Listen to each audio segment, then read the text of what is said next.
Good evening, good morning, good afternoon. My name is Robert Mukore. I have come across this video by Violet Gonda.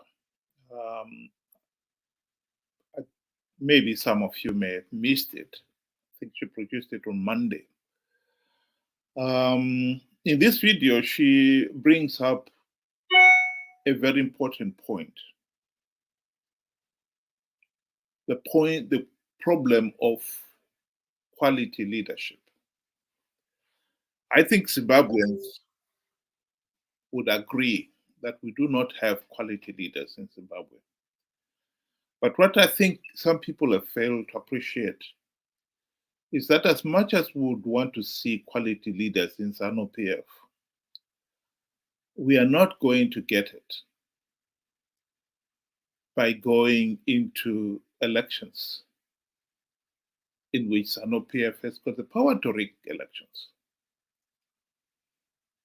I'll just play a bit of this video towards the end where she makes that point. As for the video itself, you can listen to the whole thing yourself if you were to Google Violet Gonda and put the title Nelson Says CC You Later. You'll be able to get the full video. But I'll just play towards the last bit of it, which I think is the last 2 minutes.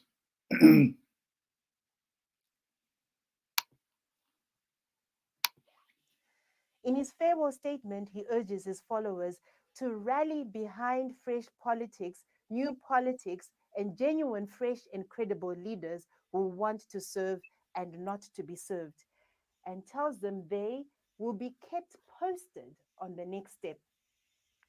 But at his final rally in Harare before the August 2023 elections, he assured these same followers that we have dubbed this rally Game Over Rally because we have realized that it is game over. I can tell you that I have seen from across the country, we have won this election and we are going to win with a big and wide margin. And he went on to assure the country that a lot of you are so scared and worried that there's going to be a repeat of 2018, that we are going to be cheated again, that we are going to be rigged again. I want to tell you the good news that God has remembered Zimbabwe. Apparently, this was not the case. Chamisa ends his farewell letter to the Triple C with these words. Thank you all, fellow citizens, for the support and continued prayers as we get ready to lead and play a nation-building role in a new great Zimbabwe. Let us embrace the opportunities that lie ahead. Change is coming soon. God bless you. God is in it. In 4 months, Chamisa has gone from claiming God will help to deliver a favorable election result for his party to claiming God is going to bring change through this new, unnamed, unformed entity. And after his resignation from Triple C, he claimed that the Holy Spirit is his sole advisor, possibly implying that his actions cannot be questioned as they are the will of God. So, how many chances would Chamisa be given to learn from his past mistakes? There is no doubt that Zimbabwe needs better leaders, but does it also need better opposition leaders? That is the most important message, I think, that I picked from that video. Yes, Zimbabwe needs good leaders, but does this also mean it needs good opposition leaders? I think that is important. And I think sometimes we've missed the point completely. Since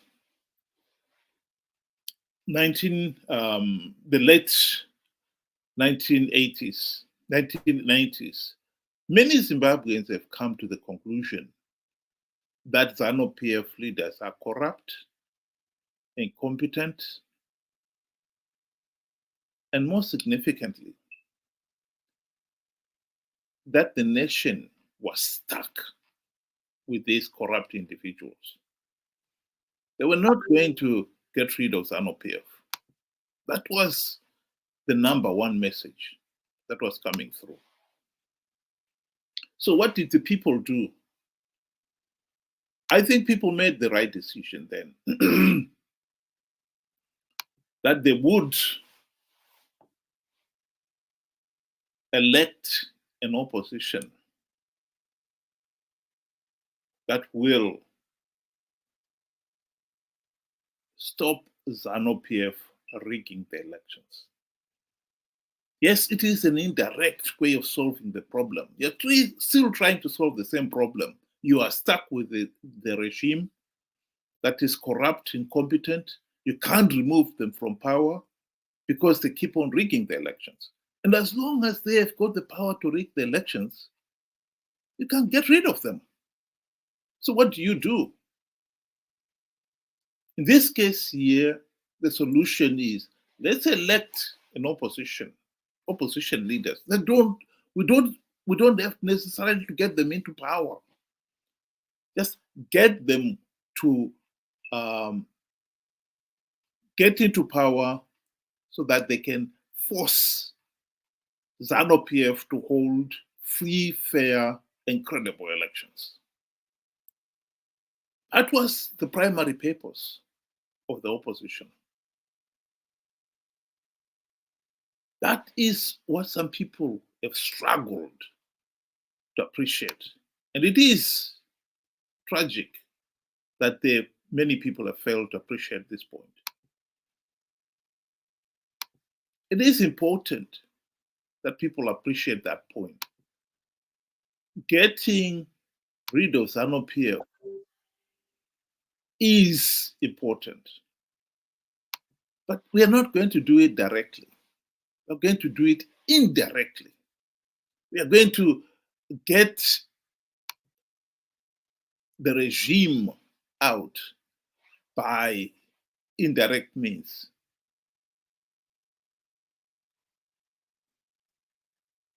I am putting the summary of those 5 points, which I believe the people of Zimbabwe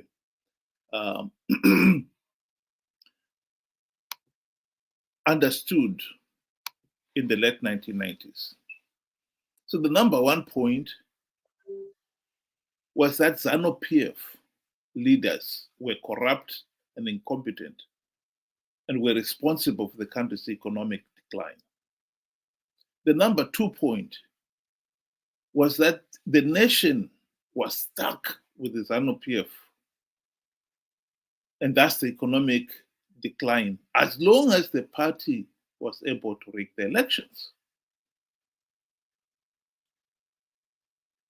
The number 3 point was an appreciation by the people that if we can elect an opposition that will stop Zanu PF rigging the elections, then we are solving the problem.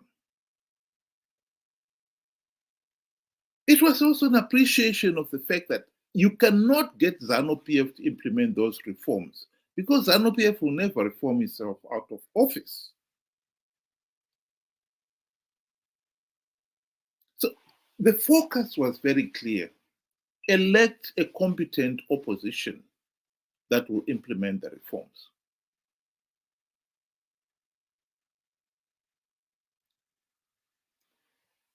You are not interested in removing Zanu PF in an election that Zanu PF has got carte blanche powers to rig. That is impossible. That is the point that should be understood here. And I think Violet Gonda put it much more concisely and in a focused way. Quality opposition is important if we're going to have quality national leaders. I have tried to put the summary of these points in in a mathematical way.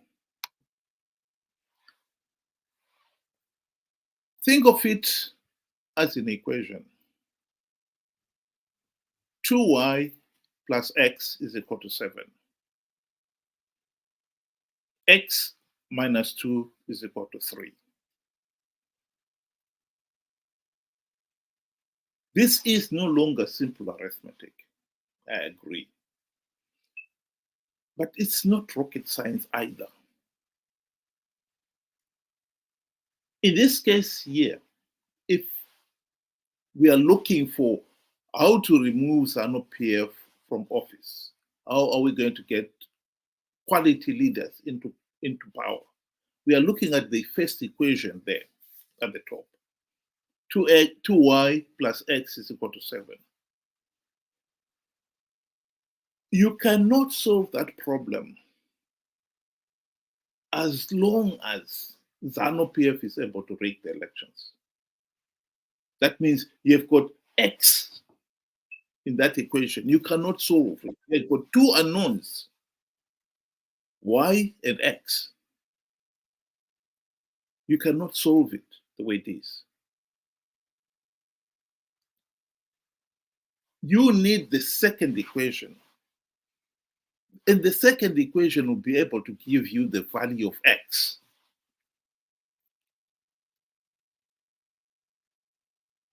To those of you who have done mathematics, you will immediately see that if you were to add 2 in the second equation on both sides of equal signs, you get x minus 2 plus 2 is equal to 3 plus 2, which means x is equal to 5. And if you take the 5 into the first equation, you are now saying 2y plus 5 is equal to 7. If you move the 5 from one side of the equation to the other side, you get 2y is equal to 7 minus 5, or 2y is equal to 2, and therefore y is equal to 1. You've solved the problem. This is at the heart of it. You cannot end up with quality or removing Zanu PF from office without implementing the reforms. And in this particular case, who is going to implement those reforms? You cannot get Zanu PF to reform itself out of office. So you need to get quality opposition that will implement those reforms. And ever since the nation came to the conclusion in the late 1990s that we needed the quality opposition to implement the reforms,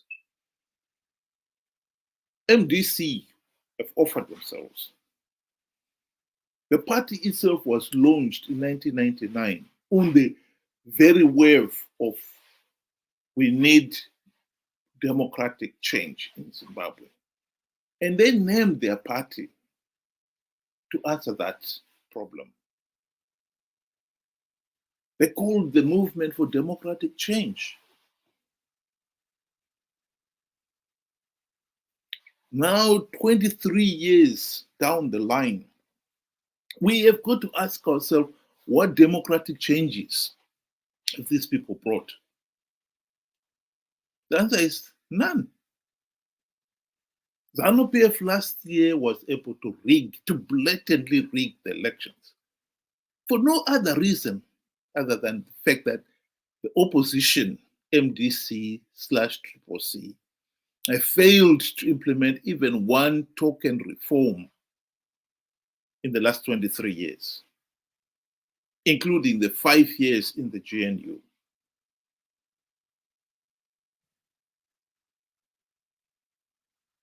Zimbabweans have got to wake up to the reality that we are trying here to have quality, to stop Zanu PF.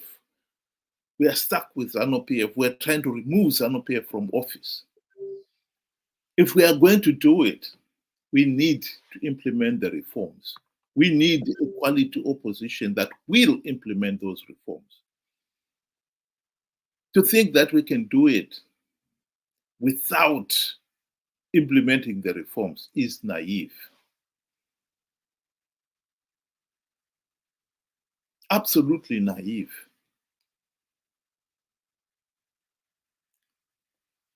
"23 years down the line, we have got to accept, to admit it to ourselves, that the opposition that was supposed to implement the reforms, that people have risked life and limb and livelihoods to elect, have failed to implement the reforms." That is the reality that we cannot run away from.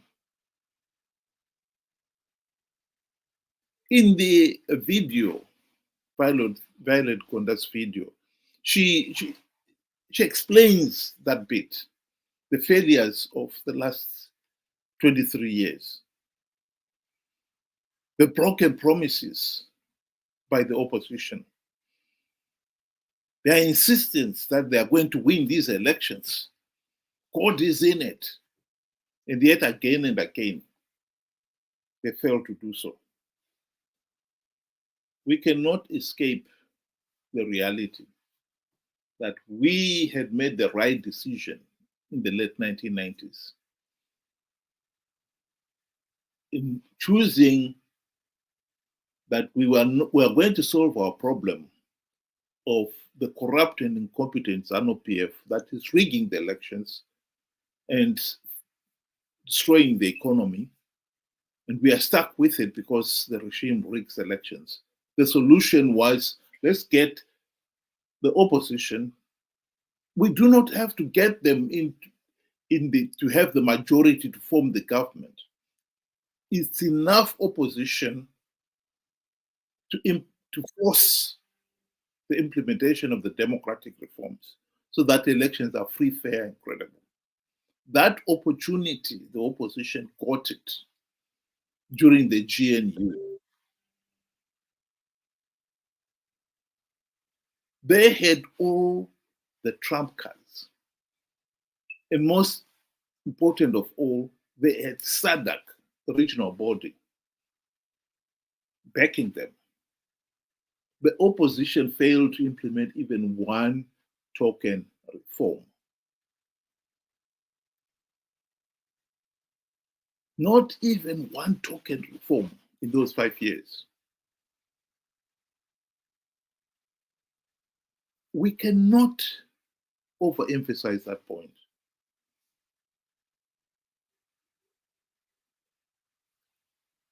Zimbabwe is in a serious economic and political situation as it is. The economy is all but completely collapsed.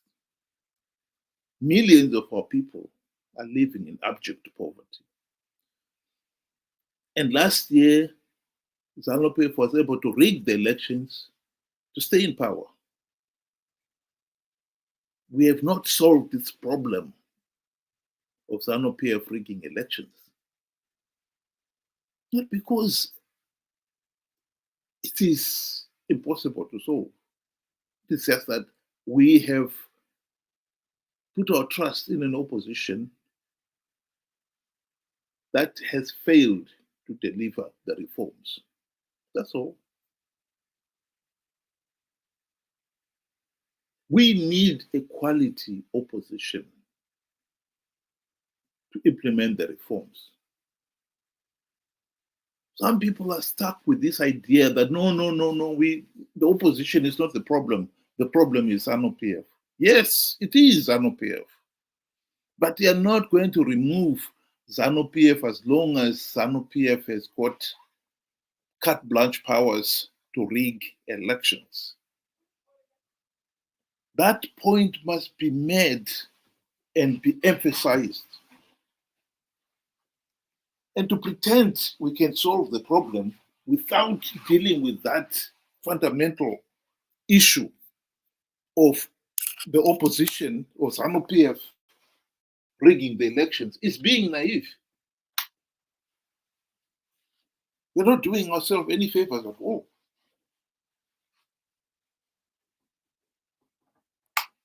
And we can't keep on repeating the same mistake. It is not rocket science.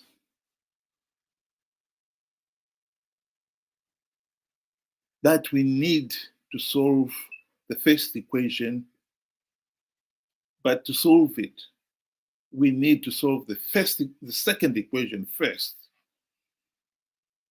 We need reforms to stop Zanu PF rigging the elections. And those democratic reforms can only be implemented by a competent opposition. And at the present moment, the opposition that is there has failed. They've proven beyond all reasonable doubt that they are corrupt, incompetent, and utterly useless.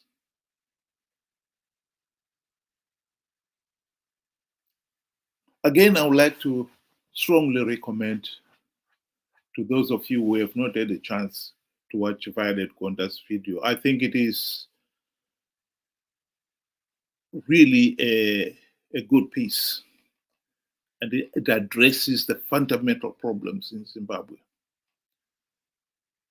and it's well worthwhile listening to.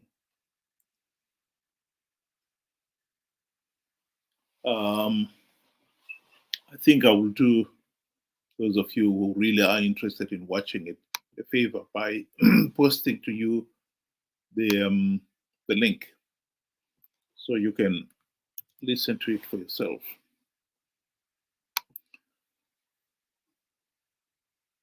Zimbabwe has got the potential to become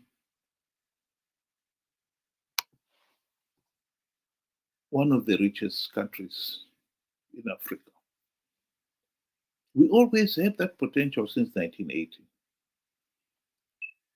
At the present moment, we are one of the poorest countries because we've failed to govern ourselves.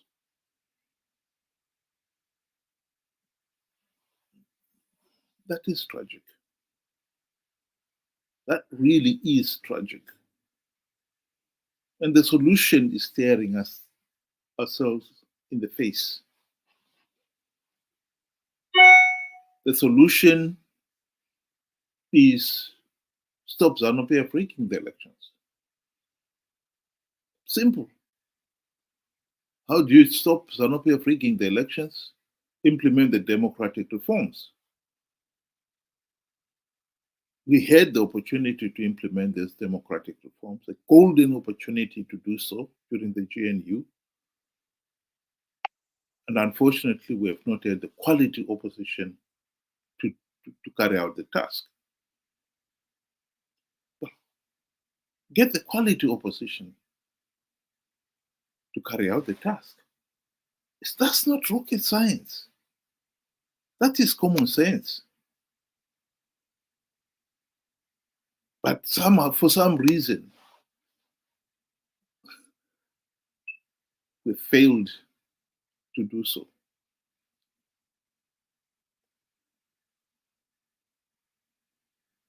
Well, nations get the government they deserve. And we in Zimbabwe cannot deny that we deserve this corrupt, incompetent, and tyrannical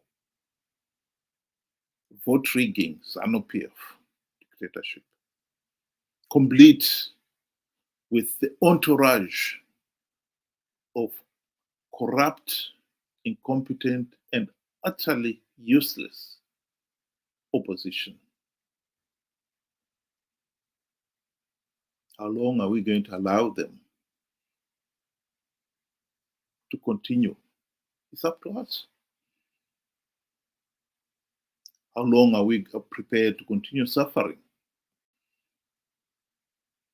The answer to that will also be the same answer as how long are we going to allow Zanu PF, complete with its entourage of incompetent opposition, to continue? in power. The link at the bottom there is the link to Violet Gonda's video. I again strongly recommend that if you haven't had the chance to watch it, I think you should make the effort to watch it. Thank you very much